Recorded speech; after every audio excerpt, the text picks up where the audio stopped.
Welcome to Lose Weight Naturally. I'm Dr. David DeRose, a board-certified specialist in internal medicine and preventive medicine. I'm the president of Compass Health Consulting, but most importantly, I'm your host on this edition of LifeStart seminars. You know, it's a topic that's really captured the attention of much of the Western world, especially in the United States. For what we have seen is a growing girth of Americans. Depending on what criteria you use, the vast majority of us are either overweight or frankly obese. But there is good news. There are simple things that we can do, natural strategies that can help you lose weight. Some years ago, I had the privilege of being the medical director of a large hospital-based weight loss program. I left that experience convinced that there were a number of simple keys to weight control that can make a vast difference. Many of you who may be tuning in to this presentation just have never had lasting success when it comes to weight reduction. I'm going to give you some keys that will help you hopefully make a difference for the rest of your life in trimming down and keeping those pounds off. Let's launch into our presentation. I'm going to give you, as we begin, first 7 keys to weight loss. Then we'll go from there and we'll look from a little bit different perspective at an overlapping construct. What we'll be doing is actually looking at 2 different ways of conceptualizing natural approaches to weight loss, and you'll see that they'll come together, hopefully, in a seamless fashion that will leave you encouraged that once and for all, you can make a run at this and be successful. First of all, let me tell you the single most important principle, at least in my mind, as we begin, and it is this: don't focus on diets. Focus on habits. You see, many of you, if you've struggled with your weight over the years, have jumped from one weight loss diet to another. It's something that just the way you approach it, just the way it's presented to our culture, it's something that no one thinks is really going to be permanent. They say, okay, do this special diet, you'll lose X number of pounds in so many days, and it may even happen. But the problem is, if you don't change your habits, you're actually likely to end up with the very same behaviors that got you into the problems in the first place. And by the way, this is a point worth emphasizing. Those of you that are challenged on this front, I'm not pointing a finger saying you've got bad habits. I'm going to just be honest with you.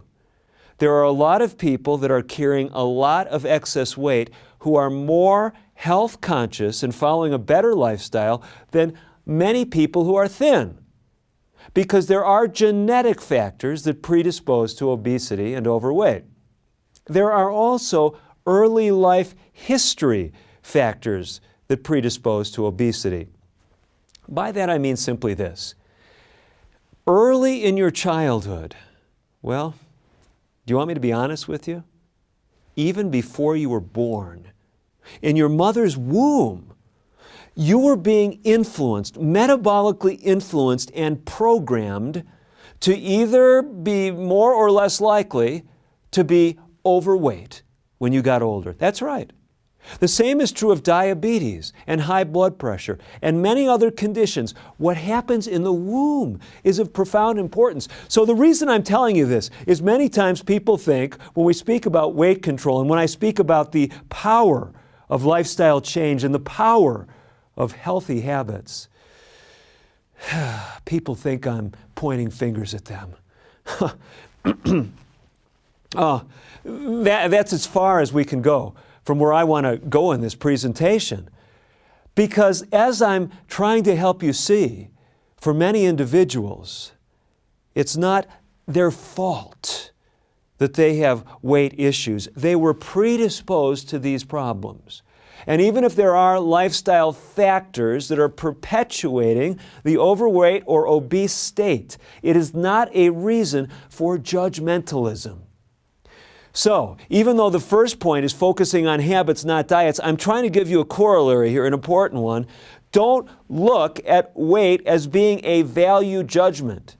Just because you're bigger than someone else doesn't make you any less valuable and does not mean that you are any less conscientious about your health than that person who's thin. And sometimes the worst part of it is that person who's thin is your own spouse or your own significant other or your own brother or sister, perhaps even worse. Even if you were born in the same family, you are genetically different and there were different factors operating in the womb. They say, wait a minute, Dr. DeRose, I am an identical twin. We were in the same womb at the same time, we have the same genetics, and I'm overweight and my twin is thin. Well, yes, there are other early life history factors that are important besides just what happened in the womb. That's right. Things that happen in your early childhood actually can predispose you to being heavier or thinner. Focus on habits, not diets. You may be predisposed to be overweight. You may be predisposed to have challenges with your weight, but you can still overcome it by starting to identify habits, what's going to be different. Here's how I put it. When I speak with my patients and when I give lectures on this topic, I tell people I would be happier if you made one change that you're planning to stick with for the rest of your life than if you made 100 lifestyle changes that you had no intention of following long term. Do you understand my point? We've got to change the equation. Regardless of whether you're predisposed to obesity or not, you're here in this situation. You're carrying the excess weight. You've got to do something differently if the weight's going to come off and stay off. Point number 2, never make weight loss your sole focus. They might say, wait a minute, you're talking about a weight loss program. Lose weight naturally. That's what you've built this presentation as. And now your second point is don't make weight loss my focus. Now wait a minute. I said don't make weight loss your sole focus. You understand the difference? Here's where I'm going with this. Let me tell you a real life story that played out many times before my eyes when I was heading up that medically supervised weight loss program at a big hospital system. We'd have people come in and I'd do an initial evaluation. And let's say I'm talking with a woman across from me. And the hypothetical situation, she's 5'4", she weighs 300 pounds. One of the things I'd ask her is I'd say, at the end of this program, what is your goal? What do you want to weigh? And she'd say, I want to weigh 120 pounds. Let's say she's 30 years of age. You got the picture? 300 pounds, 30-year-old woman, 5'4". I say, why do you want to weigh 120 pounds? She'd say, I looked in the tables, and that's what you're supposed to weigh. My next door neighbor is 5'4". My sister's 5'4". They both weigh 120 pounds. I want to weigh 120 pounds. Now here's the key question that I would then ask. When was the last time you weighed 120 pounds? I was probably maybe 8 years old. 8 years old? Are any of you making a connection here? This person has been obese all their life.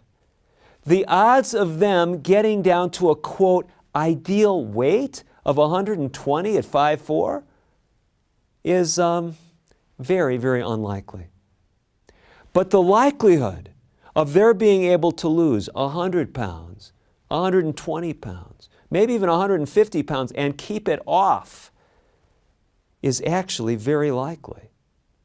But if you are so focused on a certain number, I saw it happen with my own eyes. Someone would lose lots of weight. They would be a tremendous success. But maybe that 5'4" woman does get down to 150, but she can't get down to 140. She can't get anywhere close to 120. And she's starving herself. She's exercising 4 hours a day. She's eating 400 calories a day. What happens before too long? She says, forget it. I'm never going to get down to 120 pounds. Just forget this whole nonsense about weight loss. I mean, listen, she's lost 150 pounds. But she throws in the towel. She stops exercising. She throws away the whole diet, and she goes right back to the same lifestyle that had her at 300 pounds. But this time, She ends up at 340 pounds. Can you relate? Don't make weight loss your sole focus. I'm going to walk you through a number of lifestyle strategies that can help you be successful. And hey, this is as good a time as any to roll it out. This is one in a series of life-changing seminars where you can take charge of your life. We call it the LifeStart series, LifeStart seminars. If you've never heard of LifeStart before, we've got a free ebook for you that walks you through what the LifeStart program includes. You can get it very simply just by going online to lifestartseminars.com. It'll walk you through 9 essential elements that can help you stop disease in its tracks, reverse disease processes, live longer, lose weight. It's a consistent program. It's been demonstrated. It's been medically documented. So I recommend that resource to you. Also, as we're going through this material, I want to tell you there's other things available free of charge on the LifeStart Seminars website, including a program guide, walking you through the very things that I'm sharing with you now in this presentation. So we've given you a couple of points. You got an idea of somewhat where we're going. I'm going to give you now some more key weight loss keys. You say, that sounds redundant, Dr. DeRose. Well, hey, they're keys.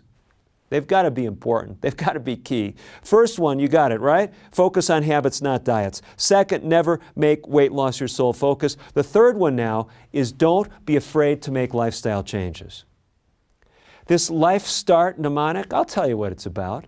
And then we'll highlight some of them because some of them are actually some of these very keys that we're going to be talking about.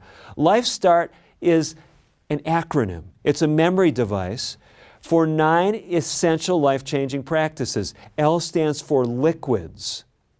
I stands for interpersonal relationships. F stands for foods, our nutritional choices. E stands for exercise. S stands for sunlight. T for temperance. A for air, R for rest, and T for trust in divine power. That's a quick overview. Don't be afraid about any of the things I just mentioned. Don't be afraid of their implications. Say, listen, I'm going to be willing to listen to what Dr. DeRose has to say and seriously consider each of these key factors because I want to get on top of this weight issue once and for all. By the way, I'm just going to mention one other thing right here. I know this may sound crazy, but the very same factors I'm talking about, if you're underweight, can actually help you lose weight. You say, how can that be? Just hang in there, and we'll walk you through this, and you're going to see that this is exciting about optimizing your body weight. Here's our fourth of the 7 weight loss keys, and it's simply this. It's right at the heart of the LifeStart acronym, and it's at the heart of these 7 keys. It is to do one thing on a regular basis. Now, it's not the only thing, but this one thing I want you to do on a daily basis, and that is to exercise. That's right. Move those legs. Move the arms. I mean, whatever it takes, I want you to exercise on a daily basis. Use large muscle groups and just do it. You've heard that saying. You say, well, Dr. DeRose, you don't realize I'm wheelchair bound. That's why I have problems. Well, then use your arms. You say, Dr. DeRose, you don't understand. I've got shoulder injuries. I can't do much with my arms. Well, then use your legs. No, we're not talking about the person in the wheelchair. I'm giving you 2 different examples. Do something on a regular basis. If you're not sure what that looks like, talk with a health professional. Get an exercise prescription. If you have worries about the safety of exercise for you, talk with someone. But physical activity is key. Here's what I often say to my patients and in lectures that I give on this topic. I say, just stop and think for a minute. Are you going to eat today? Or people say, am I going to eat today? Of course I'm going to eat today. Are you going to sleep tonight? Well, some people say, well, I don't know. I mean, I have insomnia. Maybe I won't be able to sleep tonight. Here's where I'm going with this. When I talk with people, it's a given that they're going to eat every day and they're going to sleep every night. Now, sure, a person can decide to fast for a day. A person may decide to stay up all night. They may have insomnia and can't sleep. Sure. But the point I'm getting at is it's a given, it's another day. Unless you consciously make a decision not to do it, you're planning to eat and you're planning to sleep. I tell people it should be the same with exercise. It's another day. I am going to eat, I'm going to sleep, and I am going to exercise. You've got it. Make exercise a daily priority. And here's one of the ways you do it. Even if you're feeling bad, even if you don't have much time, even if you've got a cold, do something.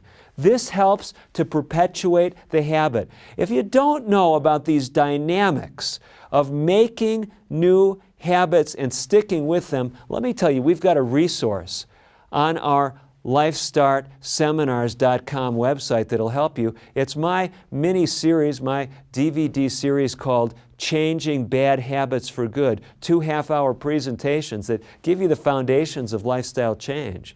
But whether it's that resource that you take advantage of or just catching the concept as I'm explaining it to you, if you make a daily commitment to something, do it. Do something that looks like it.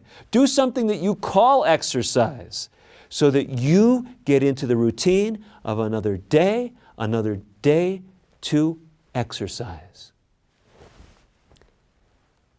Key point number 5, make clean breaks with problem foods.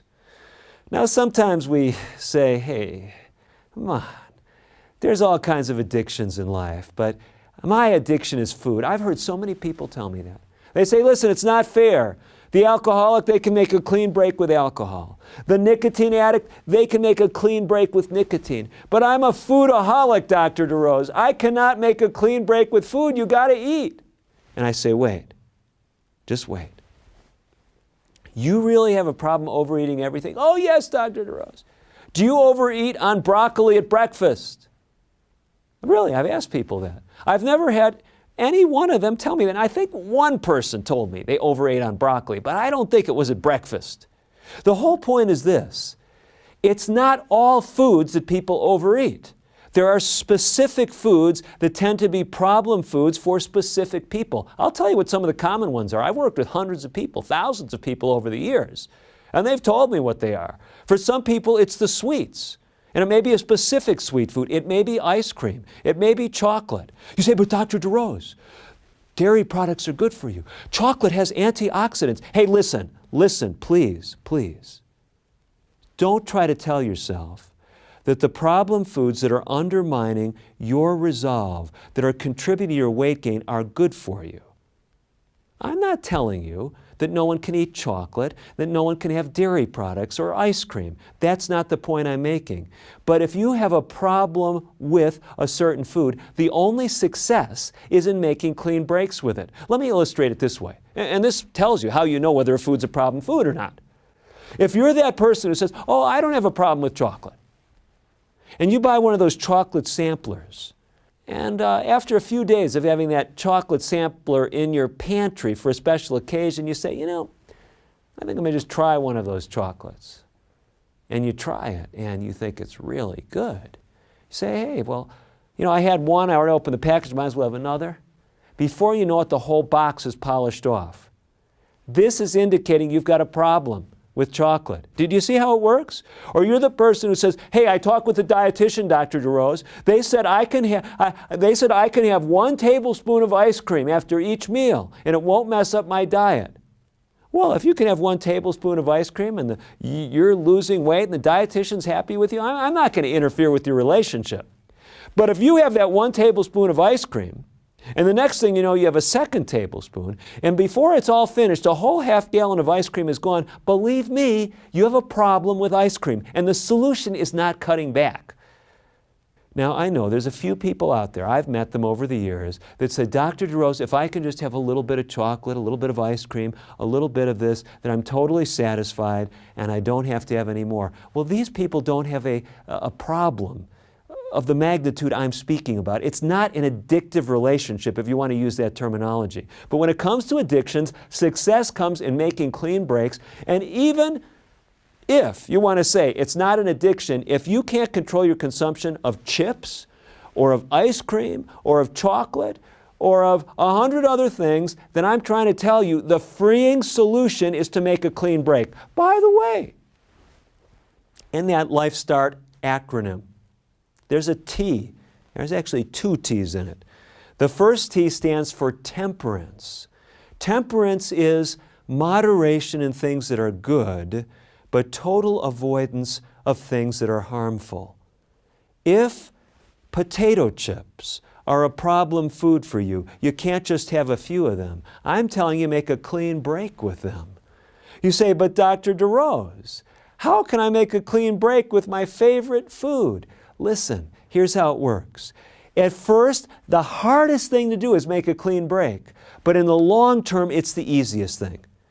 Listen, we can't spend too much more time with this. If you want more material on the power of clean breaks, the power of developing new habits, it's that resource I already mentioned, Changing Bad Habits for Good. But we need to hasten on to our 6th point. If you want to optimize your weight, you want to eat a good breakfast. Do you notice the terminology I used? Optimizing your weight. If you're underweight, one of the things that may be at the root of your low weight is you're not taking enough time to eat. I've seen it time and time again. People are rushed. They're driven. They're very thin. In fact, they're so thin that it's unhealthy. The way to address that is take time to eat meals, and the best time to start is at breakfast. I mean, just think about it. Get up earlier so you've got enough time to sit down and eat a leisurely meal without feeling rushed. Eating a good breakfast is a boon to someone who is thin. It can help you maintain a healthier weight. But it's also powerful for individuals who are overweight. Research has been conducted for years looking at what has been called a meal reversal schedule.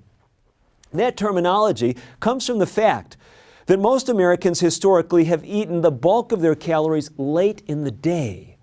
If you switch that around, you reverse it, and you eat the bulk of your calories early in the day, the whole equation changes. You see, if you meet me in the morning, I may look like the same person that you see later that night, but metabolically, I'm different. It's the same with you. Metabolically, you are a different person in the morning than you are in the evening. In the morning, your metabolism is geared to burn calories. It's geared to burn fat. It's geared to get you going and to be productive and to perform. Later in the day, metabolically, you are geared to do something different. Metabolically, you are geared to build up your body from the wear and tear of the day. That includes building up your fat stores. And so when you eat a lot of calories at night, you are predisposing those calories to be shifted into weight gain. Eat a good breakfast. Don't snack.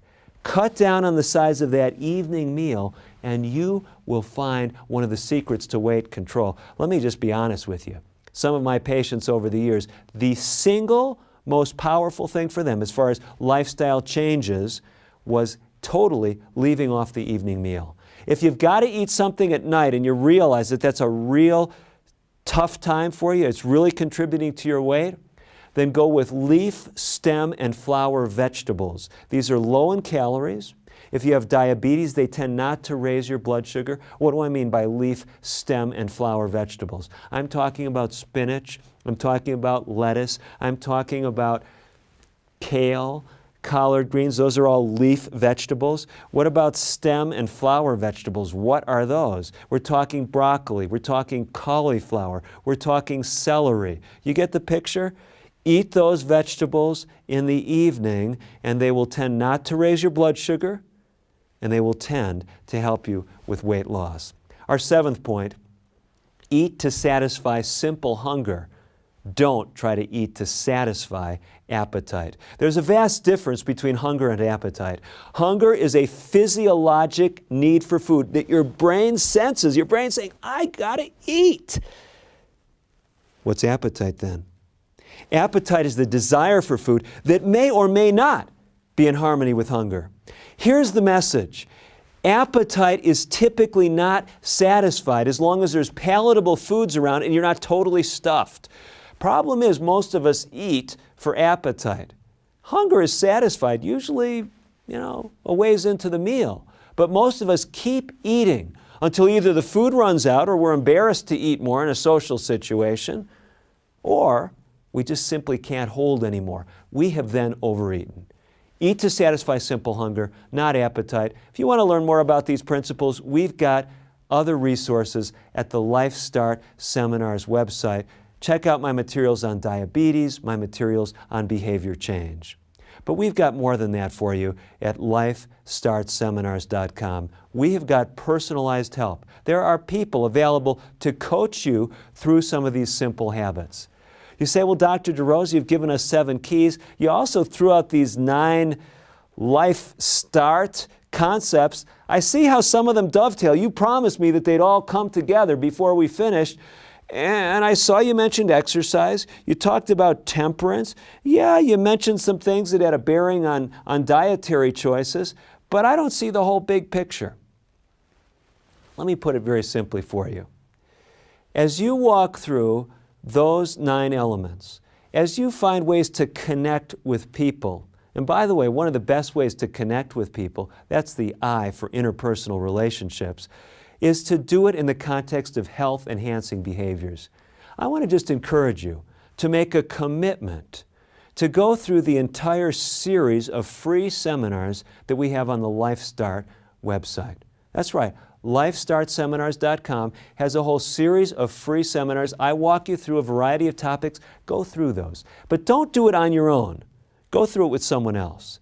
Find a place in your community that's offering the seminars. The website will actually show you if there's some place near you that's on this journey with you as well. And connect with people. It's going to make a big difference in contributing to your success. And then let me make one other point, because there's a lot of elements in LifeStart that we've talked about. We haven't been able to expand on them all in this 30-minute focused presentation. But we've got a free ebook that walks you through the LifeStart mnemonic. Take advantage of that. Log into the website, and we'll put that free ebook in your hands. Just give you a clearer idea of what all LifeStart involves. And don't forget the free program resources. Beside that, there's a host of other resources that can help you have the tools, not only to lose weight, but to live longer and better. After all, that's what LifeStart Seminars is about. It's about giving you a new start on your life, putting you in the driver's seat. You're not the victim of your genetics, your early life history. You can be a success. For all of us with LifeStart Seminars, I'm Dr. David DeRose, confident that if you start moving in the direction of LifeStart, you indeed will have a new start for the rest of your life.